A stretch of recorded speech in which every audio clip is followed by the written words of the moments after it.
What is going on, everybody? Welcome to another episode of Taylor Hinton Speaks His Mind, the number one online health and fitness podcast in the world. And this is actually going to be an episode about me speaking my mind. This is inspired by a conversation that I had with somebody recently on Instagram, as I do have lots of conversations with people trying to improve their health and fitness, and ultimately ended really, really poorly. And I'm going to break down the entire conversation for you to give you some insight as to where my beliefs stand with this. But to get directly on topic with what this podcast episode is going to be all about, as you see in the title, why being nice is ruining your life. So today I'm going to be breaking down something that sounds really positive, but is actually holding you back. And I'm going to cover the differences between what being nice and being honest look like, why most people choose being nice even when it costs them, where this is quietly showing up in your life right now, the long-term damage of what it's causing, and how to start shifting into being honest with clear communication without becoming an asshole. So let's get into it. And during a certain section of this podcast, I am going to go read in full a short conversation that I had with somebody on Instagram over the last 6 months, on and off, somebody who had reached out looking for some help and assistance and ended up with them telling me that I'm aggressive, I'm rude, and that I, for whatever reason, have bad sales skills, I guess, is another thing that they wanted to jab in there before blocking me on Instagram entirely. So I'm going to share a little bit about my experience with this. But first, let's talk a little bit more about where we're at with this. What is the difference between being nice and being honest? And why does kindness show up? How does that make things a little bit different? Most people don't actually have communication problems. I mean, on the surface, it may look and feel like that. But the reality is they have honesty problems disguised as kindness, or niceness might be a more accurate way to describe that. And I'll share the difference between kindness and niceness later on. But you're not being nice when you are saying nice things to people. Most of the time, you're actually just avoiding the hard conversations. So you're saying yes when what you really want to say is no. That's, if we were to just make it as a real blanket generalized statement, you're agreeing with a certain frame of mind, a belief, a process, when truthfully you don't actually agree with it. So where are you choosing in life right now to be liked over being real? Let's clean this up because people confuse this all the time. Okay. Kindness versus niceness. We're going to start here. Kindness is when you're honest and respectful, where niceness is where you are comfortable and avoidant. Let's break this down a little bit. Niceness is avoiding the truth, where kindness delivers it. You can be kind and respectful and honest. Check. But when you are being nice, you're avoiding uncomfortable conversations that you think may deteriorate a relationship because you're worried about how somebody might react emotionally to you being honest with them.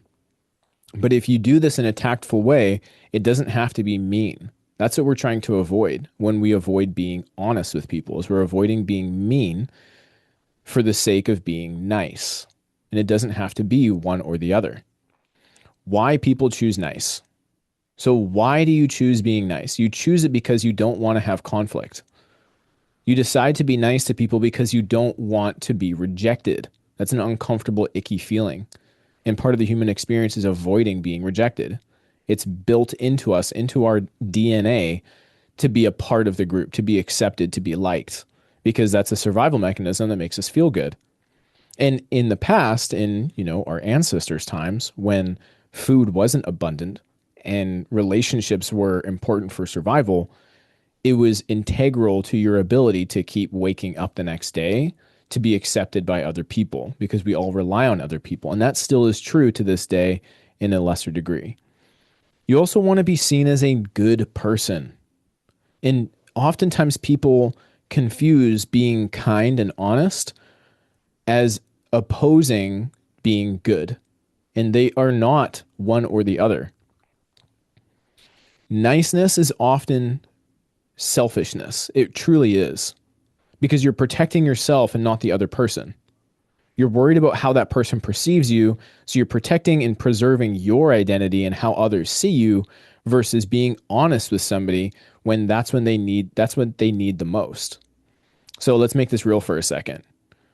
In your relationships, you may not be saying things that actually bother you. You're avoiding tension and you're keeping things as peaceful as possible, which all sound good. They all sound nice. But the result of that is resentment builds over time and communication becomes fake. You're having communication, but you're never solving root problems because you're avoidant of that honest conversation that you believe, and maybe to be true, something that would be hurtful or mean. It may feel that way, but it doesn't necessarily have to be true. So truthfully, this is my belief. You don't have a strong relationship if you're avoiding those tough conversations, even though you're communicating.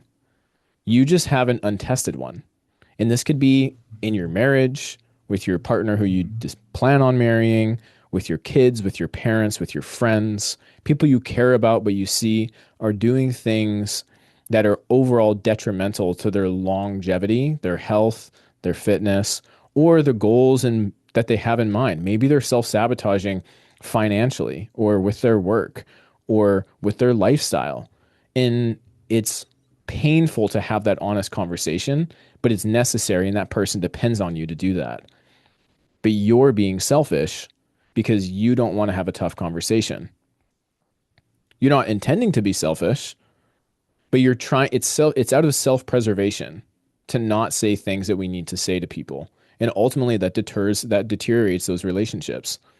So in health and fitness, for example, this is when you are saying yes to food and drinks or going out and doing plans that you don't actually want to do and you feel are counterintuitive to your goals. This is you not setting boundaries when people are testing them, because people will. And this is letting other people influence your personal standards for yourself. This leads to ultimately feeling guilty and unaligned with the person that you're trying to become. So it feels okay right now. We want to avoid those conversations. We want to avoid tension and discomfort. So we do what feels best to make other people feel good now, but ultimately that leads to a lot of guilt and identity conflict internally. So you're not inconsistent with what you're trying to do in terms of becoming a better, healthier, fitter person. You're just too nice to protect your goals. And that's the real problem. And then when it comes to self-integrity, because if you're being nice to people at the cost of being honest, then aren't you a liar? Aren't you somebody who is avoiding the truth? And don't we hold the truth to a high standard? Isn't that important for us? So there's a lack of integrity that comes with just focusing on being nice at the cost of everything else. You don't do the things you say you're going to do. You avoid being honest with yourself, not just others. And you lower your own standards quietly over time because you continue to do the opposite of what you say you're going to do. Every time that you lie to others, you're training yourself not to trust yourself. Every time that you lie to other people for the sake of being nice, you're training yourself to not trust even yourself. And this is where it really matters. There's a cost to all of this. It's not just this short-term kind of guilt association that you may have or this feeling of an alignment, but over time, you avoiding the truth and being honest with people, whether it's with your health and fitness goals or with the uncomfortable conversations that you have to have with other people around the things that they're doing in their life, you avoiding that truth is ultimately building resentment. You can't have one without the other. You can't be nice by avoiding the truth and not slowly build resentment towards that person or towards yourself, worse. If you have no boundaries when it comes to your health and fitness, then you're not going to have any progress. Every time you get invited to go out or your integrity is questioned or tested by being invited to go out, drink a ton, and then go to McDonald's at 2 a.m. and have a huge burger and then sleep in the next day and skip your workout and eat like shit the next day to try to recover, you're not going to make progress because you haven't set any real boundaries. And if you don't have that honesty with yourself of, hey, this is not conducive to the lifestyle that I want to live, then you have no self-trust. So you think that you're keeping the peace, but you're slowly destroying everything underneath it.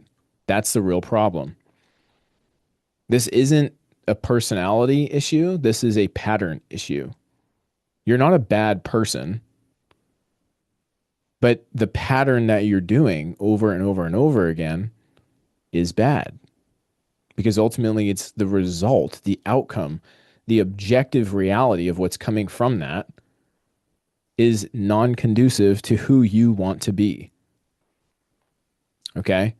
And so let me bring up this conversation that I had with this individual because my integrity and me being honest and true to what I believe is so much more important than my ability to, in this case, make a sale. And I'm going to read this conversation to you so that you understand where I'm coming from and maybe get a bit of an insight as to what you could expect if you and I were to be working together. So this person followed me. She said, hey, this other, I'm not going to use names here, but she referenced somebody else as a previous client of mine who referred her to me.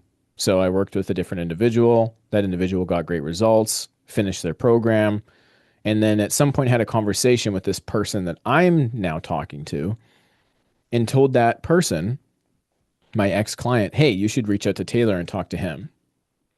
So that's how our conversation started. I said, hey, that's great. She said, hey, this person told me to talk to you. I said, that's great. I worked with them for about a year. What goals did you have in mind that you wanted some help with? And she said, I want to build the kind of strength and overall health that will support me through future pregnancies and raising a family.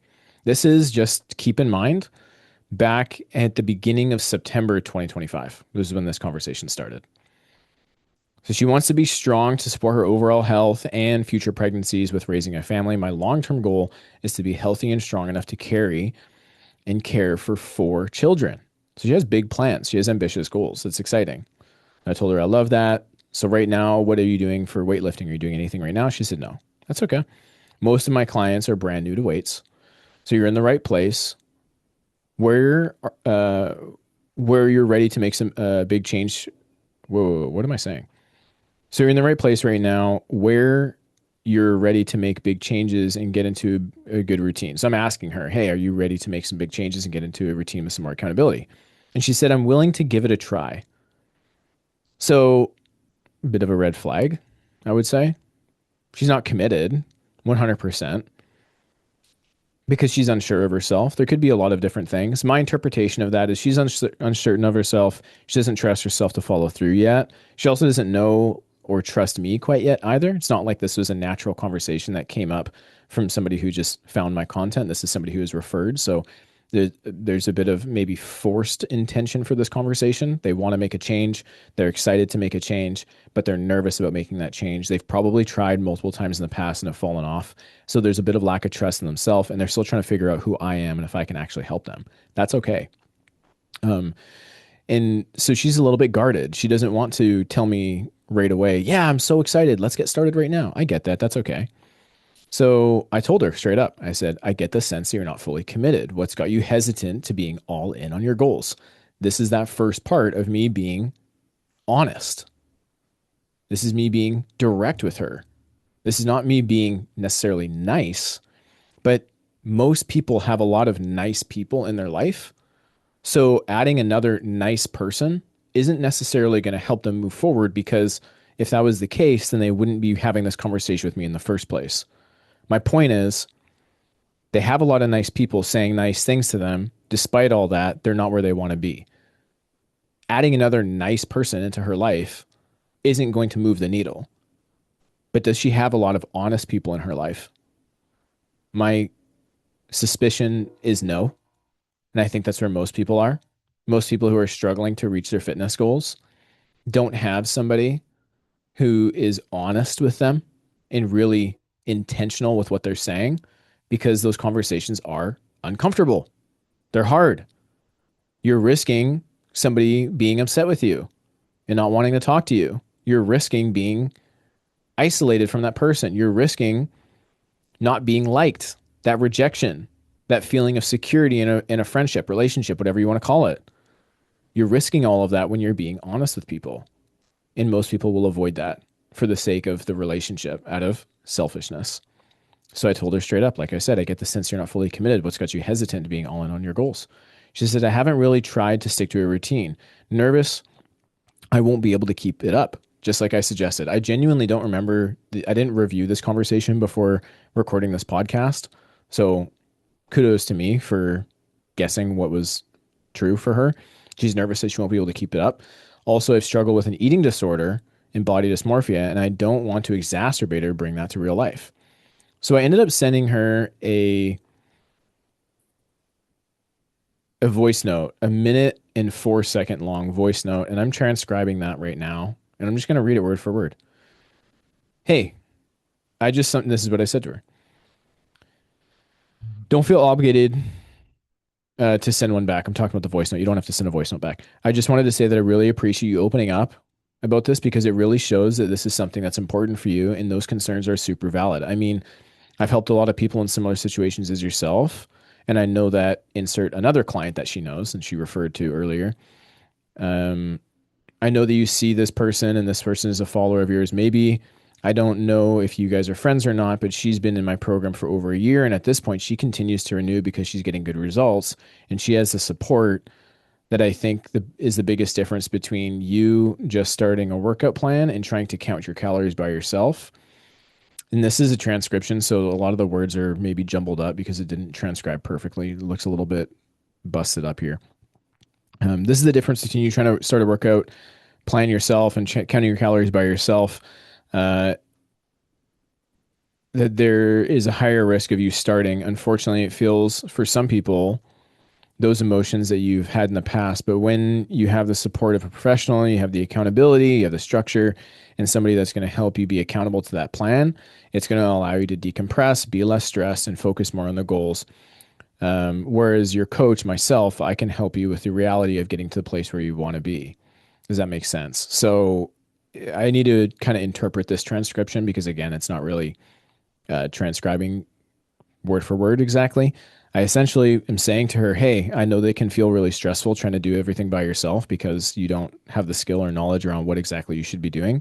So the good thing about working with a professional, a coach, somebody who has the experience, is that you can do this process with a lot less stress and anxiety, knowing that the guide that you have is somebody who's tested and proven and knows how to get results. So the stress that you have around trying to do this properly and not falling off is not going to weigh on you nearly as heavy as it is right now, because you know that you have somebody who's helping you do it properly. And so her response to that was, so regarding my goals, how do you interpret them? How do you envision the trajectory of my progress? Haven't had that question, but that was pretty interesting. So I told her, I said, that's a bit of a loaded question because I can't anticipate everything and how exactly it will all go for you. Your execution of the plan will also be really important, not just the plan itself. What I can say is that if you're new to weight training, you will see some big improvements fast, which is true. We call this newbie gains, right? You're brand new to doing anything. It's a novel stimulus. Doing anything is going to get you some pretty good results pretty quickly, and then we adapt and change over time. I continued saying one of the biggest things most people find themselves starting their fitness journey is that they know a lot less than they think they do once they start. This is that concept of, I think I know what I need to do. I need to track my food, I need to work out, and then I need to get the results. Cool. But once you actually get started with it and you're in it and you're doing it, you realize pretty quickly that it's a lot more complicated than just tracking calories and doing workouts. There's a whole lifestyle and routine and structure and discipline that you haven't had before that you're going to need to start to implement. And that part is going to be much more challenging than the actual doing the workouts and tracking the food, right? I can send anybody who's listening to this, I can send you exactly what you should be eating in terms of how many calories and protein and all that stuff. I can send that over to you, and I can even give you a workout plan. I have a couple pre-made workout plans that I can send over, and I would do that absolutely free because I truly don't believe that that's most people's problems. You can get that stuff online for free. You could get ChatGPT to create it for free. You can get a fitness coach like myself to make it for free. It's how you're executing things and how you're navigating it on a daily basis is where the real challenge is. So I continued saying, for us to both better visualize how things will go for you, the next step would be for us to schedule a short 15-minute call and come up with a plan specifically for you. Are you open to that? She didn't reply. She ignored that message. That was September 3rd. November 5th, a couple months later, message her again. Hey, how's things going? It's been a minute since we chatted last. I wanted to check up. And she said, I think I need a more of an in-person support to motivate fitness and to work out without hurting myself. As last year I hurt my back moving something. Also, I worry about tracking what I eat triggers me. And so I said, yeah, I can totally see where you're coming from, both your injury and your tracking food. Thing is, you can't manage what you don't measure. And many of my clients have had the same concerns before starting, but we created a strategy for each of them that's easy to follow. And if you want, I can open up some time in my calendar to walk you through how we can do that. The back and forth conversation on Instagram can only really get us so far. But when I can actually sit down face to face over Zoom, understand the real concerns that you have and why those concerns are present, what are the barriers that are happening in your real life right now, then I can help you navigate that specific problem. There's probably 10 to 15 different types of concerns and problems that people face. So it's not hundreds or thousands of different problems. It's 10 to 15, but how they show up in your life are very, very nuanced to you versus everyone else. So having that conversation allows us to have a dialogue around it and really get to the bottom of it quickly. It's hard to do that over text message and a back and forth conversation when we're both busy and stuff. So booking some time where we can both take a look at it together makes it easier for us to really break that down. So she didn't respond to that either back in November when I, invited her once again to have a call so we can actually talk about the things that she's having some concerns with. And then beginning of this month, April 7th, 2026, she's still watching my content and I see her showing up on my stories. So I reached out once again. A lot of people just need a little bit more encouragement to take the next step. Very rarely has anyone joined my program from just having one conversation. They need to build some more trust. They need to see more proof. They need to respect the process and understand who I am as an individual by viewing some of my content. So gave her some time to do that. Now it's April, our first conversation back in September, remember. I checked in with her. I said, hey, did you end up getting an in-person trainer? Because she said that was something that she thinks that she needs to do. And because she avoided and didn't answer that last question around, are you open to having a call? I assumed that she took the route of getting a personal trainer. Love to hear how things are going. And so she didn't reply to that either. That was April 10th. And then on the 11th, I just sent her a question mark. Hey, because again, I'm seeing her show up on my stories. This happens quite a bit, which I think is really funny, where people will not engage in conversation, essentially open a message, ignore it, move on with their day, but then keep showing up, watching all the content. So I simply sent a question mark. And then she replied later that evening and she said, I haven't gotten a trainer. I'm trying to engage in building daily healthy habits. So I asked her, okay, so why didn't you get a trainer? This is the direct, uncomfortable question that most people are avoiding. And this is me trying to get to the root of the problem by being direct and honest with her. She said earlier she needs an in-person trainer. She said earlier she wants to get stronger to support a family of 4 and have healthy pregnancies. She said that in September. That's all of September, October, November, December, January, February, March, and now into April. We are now 8 months removed from that first conversation where she said, I want to change my life. And she has taken effectively zero action, aside from a vague, unmeasurable engage in building daily healthy habits, end quote. That sounds nice, but what does that actually look like in real life? What is the practical things that you're doing to make that change? And what are the outcomes of those actions that you say you're taking?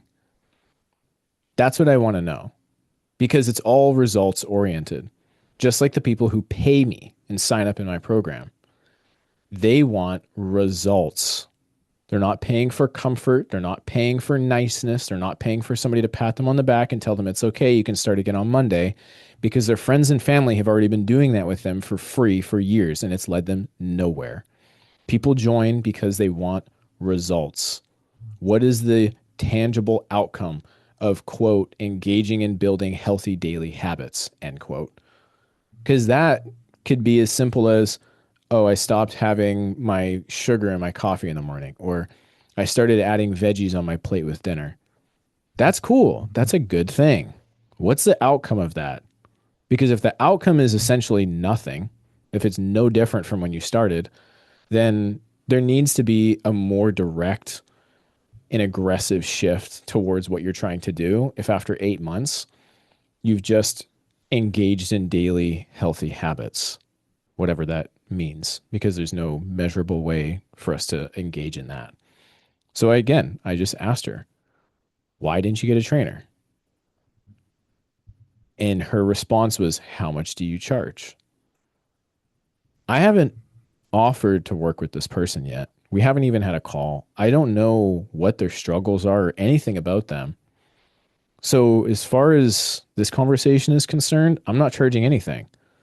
And I'm not going to just share what I charge with people who ask without getting to the bottom of what their root problems are. That's how my process works. That's how I do things. She avoided my question and directly asked me a question instead. And so I said, replying back to my first question of why didn't you get a trainer? I said, actually, I just asked you a question. Smiley face. She replies, LOL, I asked you a question too. So, although texting is hard to tell, there's this sense of entitlement that I'm getting from this individual and is starting to make me feel at this point like it may not be worth pursuing. But I'll give her the benefit of the doubt. Let's keep going. She finished off that next statement of LOL, I asked you a question too by saying, maybe you can infer from my responses that I'm taking finances into account. Well, of course. So I said, yeah, for sure. But you ignored my question. My price depends on a few factors: goals, timeline, what kind of help you need, etc. But I share my prices if I want to work with somebody after having that consultation call. She liked the message, didn't reply. That was on the Tuesday. The next day, I messaged her again. Hey, you haven't told me yet, and this is why I'll message people shamelessly. Because you say you want to make a change, you haven't made a change, you're disengaging from the conversation that's going to get you the change that you want. So I'm going to press until I'm either told, yes, I'm ready, or no, I'm not ready. Either way, I'm perfectly fine with that. But I just want a respectful, honest conversation that has a clear start and end to it. So I asked her on the next day after no response, out of curiosity, what would you actually hope to build with your next routine right now? Like, what would you want to see change over the next few months if things were working really well? And she didn't reply for the rest of the day until late in the evening, around 11:30 at night. And this was her response. Honestly, you're not the trainer for me. You're too aggressive with your pitch to be trustworthy, and you're not considering mental health in your approach. You clearly lack sales experience, and I recommend you learn. I thought that was a little bit off. I feel like that was a really weird spin on the conversation out of my previous message simply being, out of curiosity, what are you actually hoping to build with your routine right now? Like, what would you want to see change over the next few months if things were working really well? And then she sent that. So at that point, I think she blocked me because she hasn't read the message and I can't see her profile anymore. But this was my last message to her, just for Full transparency. This is what I ended up saying to her last message, and this is where our conversation ends. I said, "Why do you assume mental health is part of my job? I'm not trained in that. I don't advertise that. It's outside my scope. I'm a health and fitness coach. I help people make lifestyle changes and completely transform their body in the way that they think and operate around food and exercise. I am not a counselor or a psychologist. I don't pretend to be. I don't advertise that. It's not part of the scope of my practice. It would actually probably result in a lot of lawsuits if I tried to do that because you need to be a trained professional to deal with people's mental health. Yes, mental health obviously is intertwined with your health and fitness. And there's definitely some navigation around that I help my clients with on a per client basis around what they're dealing with on a daily basis, like how tracking is impacting their food decisions and how to navigate this social scenario and what's the best course of action with A, B, and C, right? When they're feeling more stressed or anxious or undisciplined, how are they navigating that mentally? I help them make those decisions, but I'm not a counselor. So I finished that last statement of asking her, "Hey, like why are you even talking about mental health? Like that has nothing to do with what I do." She's referring back to how she mentioned that tracking food triggers her. And that's a whole nother conversation. But I finished off the statement with, "You said that you want to be strong for your future family 6 months ago." It was actually about 8 months ago, I guess, but have done nothing. If calling you out for taking no action makes you feel uncomfortable, then you're right. We're not a good fit. Best of luck. And that's where our conversation ended. I'm not for everybody. I get that. That's a good thing. I'm for individuals who are ready to be emotionally unattached to health and fitness and want to make clear, objective progress. For people who want to be patted on the back and reassured that being average or staying the same is okay, they can find another coach and they will. And they will have an amazing time. They'll feel really good, but they may not make the changes that they actually said that they want to. I think it's important that we fix our dialogue with people and we get to the root cause of that problem now, even if it's not perfect, just better. What I could have done in that conversation with this person is catered to her concerns around mental health and walked back the conversation that I was having, became apologetic, and had tried to do everything that I can to secure a sale. If I was a coach who lacked integrity and was in it purely to make money, then I could have navigated that conversation differently and potentially ended up selling that individual into my program. But at what cost? Bringing somebody in who doesn't align with my thoughts and feelings and beliefs around health and fitness, having to watch everything that I say, not having the permission to be direct and honest with them when they're slipping up, and then working around somebody and tiptoeing on eggshells for 6 to 12 months while they make no progress and resentment builds because of that lack of progress, that is not worth my time and energy. I don't have bandwidth to alter my communication style to make somebody feel good at the expense of the results that they would get.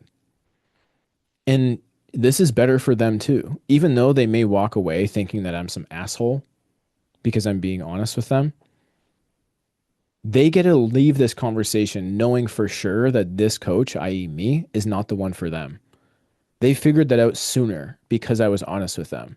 They can now move forward with hopefully a coach that aligns with them better, faster, rather than us both having back and forth for many more months, her finally signing up, hating it because she's not doing what she's supposed to, hating it because we don't align, and feeling like she wasted her money and 6 months later getting zero results and then complaining and telling everybody how terrible of a coach I am. The cost is not worth it for either one of us. I don't want to have that type of stress in my life of working around somebody like that. And she doesn't want to feel like she got scammed out of her money by paying for a coach who said one thing before the sale and then acted completely different after the sale. right? So maybe it's painful, maybe there's tension, maybe it's uncomfortable, but the more that you practice that, the less uncomfortable it will be, and the more true to your identity you can be. And the more you can move forward feeling really good about who you are because you are being honest. So tell the truth faster. The longer that you wait, the worse it's going to get. Be honest, but not aggressive. I'll let you be the judge as to whether or not I was aggressive. Maybe I am, but it's who I am. And I don't deny that I can probably be softer with how I say some things to people, and that's something that I can work on. But the reality is, if it comes at the cost of being honest and direct, it does both parties a disservice. It leads to resentment, frustration, and bad mouthing. And I don't think that that's fair for either party. You need to expect that conversations are going to be uncomfortable. If it feels uncomfortable, you're probably doing the right thing.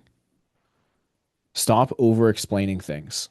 That's another thing that I learned when I worked as a manager of a gym. I was in middle management, the manager of the gym, right? Upper management helped me understand that when I'm over explaining things to try to justify my actions or what I'm saying to people, I lose my authority. I lose my intention. Because when you're over explaining things, you're effectively trying to justify what you're saying. And if you feel the need to justify what you're saying or how you feel, then you're making the presumption that what you're saying is wrong because you have to over explain it. Explain how you feel, don't justify it, say it once and move on. Say it with integrity, say it with confidence, be direct, be honest. It's the difference between, it sounds like this. When somebody asks you to stay out late and have some drinks, rather than saying, I'm really busy and tired and I don't know what my husband's going to think because we talked earlier about coming back home sooner and stuff. You don't owe anybody that explanation. You could just simply say, I'm not drinking tonight and move on. And they'll respect you for it more because you're clear and to the point. But when you're wavering and you're justifying yourself, you're opening up room for them to continue challenging you. And then you resent that person because they're not respecting these boundaries that you think you've set, but you haven't because you've been dancing around the point. You're beating around the bush. You're not being clear and direct. Simply saying, I'm not drinking tonight is enough. It needs to be enough. And if they don't accept that, that's on them. You didn't fail in your communication. You're putting the ball back in their court. Their job is to now accept and respect you. If they don't, that's something that you need to take seriously. That means that person doesn't respect your boundaries. And maybe in the beginning, it's your fault because you previously haven't had boundaries. And they know that. And they know that if they push hard enough, they're going to get what they want, which is in this case would be you staying out drinking later. So it's going to be uncomfortable, especially in the beginning, because you're changing how you communicate. You're communicating more effectively, more clearly, more directly, more black and white. And that can be uncomfortable sometimes. But your clarity doesn't need justification. So ultimately, you need to stop trying to be liked and start trying to be respected. Your life changes the moment that your honesty becomes more important than the approval that you get from other people. So let me challenge you with this. Have one conversation that you've been avoiding with somebody, do it today. Whether it's your boss, your partner, your parent, a good friend of yours, have that conversation that you've been kind of uncomfortable with for a while. It might be that conversation that you avoid having with the individual, but you maybe talk with your friend or your partner about it. It could go both ways. It's a conversation that you know you should have with your husband, but you don't. And you either complain or at least talk about it with your friends instead, because you need to get it out.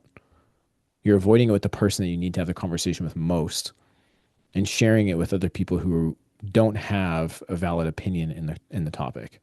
You might think, oh, well, they're my friend. I trust them and I need to be able to vent. And you can justify it that way. But the longer that you avoid having that conversation with the person that needs to be talked with about, the harder it's going to be. And the more resentment builds over time. I think that's what ends relationships. So my challenge to you is to have that one conversation that you've been avoiding and say the one thing that you've been holding back.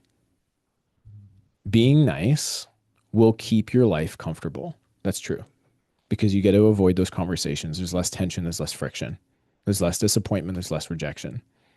But being honest will make your life better. And that's all that I have to share for you for today. I hope that you got some value out of this. I hope that you have an amazing weekend in British Columbia, Abbotsford, my city. It's beautiful out here today.